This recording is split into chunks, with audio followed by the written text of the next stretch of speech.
اسلامی تاریخ کے بڑے امپورٹنٹ، بڑے ہی امیزنگ واقعات اس دن ہوئے ہیں، بلکہ شاید میں اگر یہ کہوں تو غلط نہ ہوگا کہ اسلامی تاریخ میں جو تاریخی دن ہیں، ہسٹوریکل ڈیز آتے ہیں، وہ عاشورہ کا دن ہے۔ سبحان اللہ۔ اب ذرا سب سنتے جائیے گا کہ حضرت آدم علیہ نبینا علیہ الصلوۃ والسلام کی جو توبہ قبول کی گئی وہ دن 10 محرم الحرام کا تھا۔ حضرت آدم کی جو پیدائش ہوئی، دا برتھ ڈے آف سیدنا آدم علیہ الصلوۃ والسلام، وہ بھی 10 محرم۔ اسی دن انہیں جنت میں بھی داخل کیا گیا۔ اسی دن عرش، کرسی، آسمان، زمین، سورج، چاند، ستارے اور جنت کو پیدا کیا گیا۔ آپ سوچئے کہ بیسکس آف دا ورلڈ جو ہیں وہ 10 محرم والے دن پیدا کیے گئے ہیں۔ سیدنا ابراہیم علیہ الصلوۃ والسلام خلیل اللہ ہیں، آپ کا جو برتھ ڈے ہے، آپ کی بھی جو پیدائش کا دن ہے، وہ بھی 10 محرم الحرام ہے۔ پھر اسی طرح اسی دن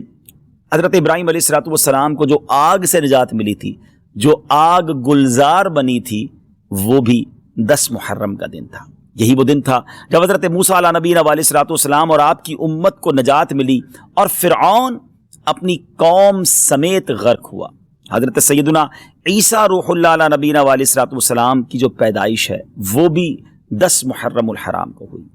جو حضرت عیسیٰ علیہ الصلوۃ والسلام کو آسمانوں پر اٹھایا گیا، ناظرین، that was also the day of عاشورہ، وہ بھی دن 10 محرم الحرام کا تھا۔ حضرت نوح علیہ الصلوۃ والسلام کے زمانے کے طوفان کو کون نہیں جانتا، مگر اس طوفان سے جو فارغ ہونے کے بعد ان کی کشتی کوہ جودی پر ٹھہری تھی،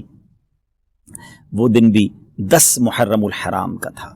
حضرت سلیمان علیہ الصلوۃ والسلام کی بادشاہت پوری دنیا میں مشہور ہے، مگر جو یہ بادشاہت، یہ ملک عظیم آپ کو جو عطا کیا گیا، وہ دن بھی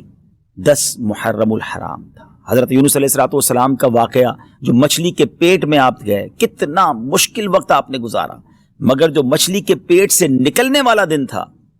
یعنی اس مصیبت سے نجات کا جو دن تھا، وہ دن بھی 10 محرم الحرام ہی کا تھا۔ حضرت یعقوب علیہ الصلوۃ والسلام کی بینائی کا جو ذوف دور ہوا، آپ کی جو بینائی کم ہو گئی تھی، اور جو پھر اللہ پاک نے اپنے کرم سے، بہت طویل واقعہ ہے، قرآنی واقعہ ہے کہ آپ کی بینائی کی جو یوں سمجھے کہ تکلیف تھی یا بینائی میں جو کمزوری تھی، وہ جو دور ہوئی، وہ دن بھی 10 محرم الحرام کا تھا۔ حضرت یوسف علیہ الصلوۃ والسلام کی ہسٹری جنہوں نے پڑھی ہے، انہیں معلوم ہے کہ آپ کو گہرے کنویں میں ڈال دیا گیا تھا، مگر اس گہرے کنویں سے جو نکالا گیا، وہ دن بھی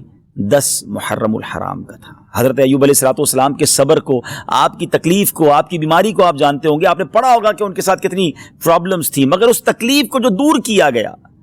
وہ دن بھی 10 محرم الحرام تھا۔ ناظرین، دنیا میں بارش جو ہے وہ ہماری لائف کا سبب ہے، پانی کی ایک ہی سورس ہے جو اوپر سے اللہ کی رحمت سے برستی ہے، اور وہ بارش دنیا میں جو سب سے پہلی نازل ہوئی، وہ دن بھی 10 محرم الحرام کا تھا۔ یہ بھی یاد رہے کہ اس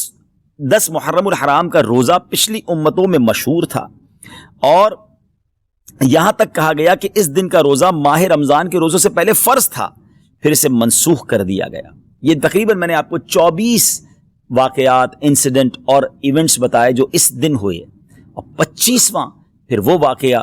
امام علی مقام، امام عرش مقام، امام تشنا کا، امام حسین رضی اللہ تعالیٰ عنہ اور آپ کے رفقا کو بھوکا پیاسا رکھ کر کربلا کے میدان میں جو شہید کیا گیا، وہ دن بھی 10 محرم الحرام کا۔ اگر کسی کا ذہن ہو تو وہ سوچے کہ اس دن میں اللہ کی رحمت کو کس قدر پکار سکتا ہوں، کس قدر عبادت کر سکتا ہوں، جو رب حضرت یوسف کو گہرے کنویں سے نکال سکتا ہے، جو حضرت یونس کو مچھلی کے پیٹ سے نکال سکتا ہے، جو حضرت ایوب کی بیماری کو دور کر سکتا ہے، جو حضرت موسیٰ کے لیے عاشورہ کے دن فرعون سے نجات کے لیے دریائے نیل میں راستے نکال سکتا ہے، وہ رب کریم میری مشکلوں کو بھی دور فرما سکتا ہے، وہ رب کریم میرے لیے بھی رحمت کے دروازے کھول سکتا ہے۔ تو یہ رات اور کل کا دن ہم نے عبادت میں، رب کو پکارنے میں، اس کی بارگاہ میں التجا کرنے میں گزارنا ہے، اور اس کی بارگاہ میں اسی طرح التجائیں کرنی ہیں، تو انشاءاللہ ضرور کرم ہوگا۔